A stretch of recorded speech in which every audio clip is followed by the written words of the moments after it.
50 ও 51, অথবা দান করেন পুত্র ও কন্যা উভয়ই, এবং যাহাকে ইচ্ছা তাহাকে করিয়া দেন বন্ধ্যা। তিনি সর্বজ্ঞ, সর্বশক্তিমান। মানুষের এমন মর্যাদা নাই যে আল্লাহ তাহার সহিত কথা বলিবেন ওহির মাধ্যমে ব্যতিরেকে, অথবা পর্দার অন্তরাল ব্যতিরেকে, অথবা এমন দূত প্রেরণ ব্যতিরেকে যেই দূত তাহার অনুমতিক্রমে তিনি যাহা চাহেন তাহা ব্যক্ত করেন। তিনি সমুন্নত, প্রজ্ঞাময়। আসসালামু আলাইকুম ওয়া রাহমাতুল্লাহি ওয়া বারাকাতুহু। নাহমাদুহু ওয়া নুসাল্লি আলা রাসূলিহিল কারীম, আম্মা বা'দ। পবিত্র কোরআনে কারিমে প্রতিটি সূরা, প্রতিটি আয়াত, প্রতিটি শব্দ অত্যন্ত গুরুত্বপূর্ণ। কেন নয়, এটা পৃথিবীর সবচেয়ে পঠিত একটি গ্রন্থ, যেটা পৃথিবীর আর কোনো ধর্মগ্রন্থেও নেই। আল্লাহ সুবহানাহু ওয়া তাআলা বলেছেন, আমি যাকে ইচ্ছে আমি পুত্র সন্তান প্রদান করি, যাকে ইচ্ছে আমি কন্যা সন্তান দিয়ে থাকি, এবং আমার যাকে ইচ্ছা কোনো সন্তান বা সন্ততি দান করি না, অর্থাৎ আমি তাকে বাজা অথবা বন্ধ হিসাবে তাকে সৃষ্টি করে থাকি। আমরা অনেকে বলে থাকি, ডক্টরদের শরণাপন্ন হয়ে বলে থাকি, বিভিন্ন পদ্ধতি অবলম্বন করার মাধ্যমে আমরা বলে থাকি যে আপনার পুত্র সন্তানের জন্য কিছু কিছু নিয়ম পদ্ধতি, কন্যা সন্তানের জন্য কিছু কিছু নিয়ম পদ্ধতি। না, এই কথাটা কোনো মুসলমান বিশ্বাস করতে পারে না, বিশ্বাস করা উচিত নয়। কারণ আল্লাহ পাক বলেছেন এটার দায়িত্ব আমি আমার আল্লাহর হাতে রয়েছে। পরবর্তী আয়াতে আল্লাহ সুবহানাহু ওয়া তাআলা কত চমৎকার ভাবে এর বর্ণনা করেছেন, শুধু শুনতেই ইচ্ছে করে না, এটা যে কত শাশ্বত, কত সুন্দর এবং কত চমৎকার। পরবর্তী আয়াতে বলেছেন, আমি কাউকে পুত্র সন্তান দান করি এবং কন্যা সন্তান দান করি, যেমন আমাদের নবী, বিশ্ব নবী, নবীদের নবী, শোষিত, নির্যাতিত, নিপীড়িত মহামানব হুজুর পূর্ণ সাল্লাল্লাহু আলাইহি ওয়াসাল্লামকে আল্লাহ সুবহানাহু ওয়া তাআলা কন্যা সন্তান দান করেছেন, পুত্র সন্তান দান করেছেন। পাশাপাশি হযরত লূত আলাইহিস সালাতু ওয়াস সালামকে কন্যা সন্তান দান করেছেন। পাশাপাশি হযরত ইব্রাহিম আলাইহিস সালাতু ওয়াস সালামকে আল্লাহ পাক পুত্র সন্তান দান করেছেন। পাশাপাশি হযরত ইয়াহইয়া আলাইহিস সালাতু ওয়াস সালামকে কোন সন্তানই দান করেন নাই। পাশাপাশি হযরত ঈসা আলাইহিস সালাতু ওয়াস সালামকে কোন সন্তানই দান করেন নাই। এটা তো আল্লাহ পাকের ইচ্ছা। আমরা সন্তান আল্লাহ পাক কাকে দিবে কাকে দিবে না, ফাবিমা রাহমাতিন মিনাল্লাহ, আল্লাহ পাক এই সন্তান দেয়া নেয়া এবং এই সন্তান দেওয়ার দায়িত্ব আল্লাহ পাকের একমাত্র উদ্দেশ্য।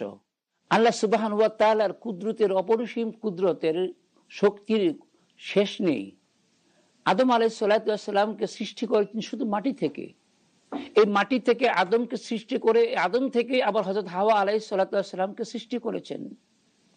আদম আলাইহিস সালামের না ছিল কোনো পিতা, না ছিল কোনো মাতা। পাশাপাশি হযরত ঈসা আলাইহিস সালাতু ওয়াস সালামকে সৃষ্টি করেছেন মায়ের থেকে। পাশাপাশি হাওয়া এবং আদম আলাইহিস সালাম থেকে সৃষ্টি করেছেন আমাদের সবাইকে।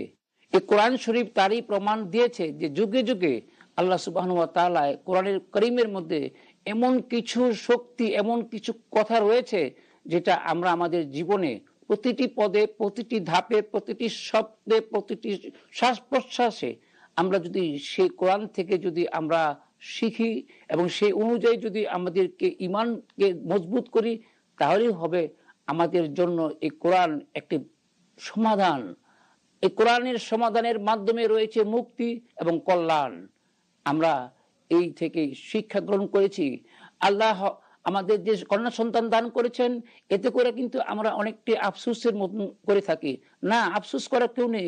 হাদিস শরীফ প্রমাণ করেছে যার 3টি সন্তান কন্যার থাকবে, আর ওই কন্যা সন্তানদেরকে দ্বীনি শিক্ষা ইলম দান করে যদি সে সৎ পাত্রস্থ করে, নবী সাল্লাল্লাহু আলাইহি ওয়াসাল্লাম বলেছেন সে জান্নাতি। এক সাহাবী প্রশ্ন করলেন, ইয়া রাসূলুল্লাহ, আমার তো 3টি কন্যা সন্তান নেই, 2টি কন্যা সন্তান রয়েছে, তাহলে কি আমি কি জান্নাত লাভ করতে পারবো না? আল্লাহ নবী সাল্লাল্লাহু আলাইহি ওয়াসাল্লাম বলেছেন, যাও, যে ব্যক্তির 2টি কন্যা সন্তান রয়েছে এবং সে যদি ভালো পাত্রস্থ করতে পারে, দ্বীনি শিক্ষা দিতে পারে, ইসলামের পক্ষে থাকতে পারে, সেও জান্নাতি। আরেক সাহাবা জিজ্ঞেস করলেন, ইয়া রাসূলুল্লাহ, আমার তো একটি মেয়ে কন্যা সন্তান মাত্র রয়েছে, আমি কি করব? তখন আল্লাহ নবী সাল্লাল্লাহু আলাইহি ওয়াসাল্লাম তাকেও জান্নাতের সুসংবাদ দিলেন। তাহলে আমরা কেন কন্যা সন্তান আল্লাহ আমাদেরকে দান করলে আমরা মনকে খারাপ করে দিব? যার কোনো সন্তানই আল্লাহ দান করেন নাই, সে তার চেয়েও আপনাকে যে আল্লাহ সন্তান দান করেছেন, এটা কি আল্লাহর পক্ষে শুকরিয়া জ্ঞাপন করার কোনো অবকাশ আছে? সুতরাং আমি আমার ভাইদেরকে অনুরোধ করব, মা বোনদেরকে অনুরোধ করব, কোরআন শরীফকে আপনারা ভালো করে বুঝেন।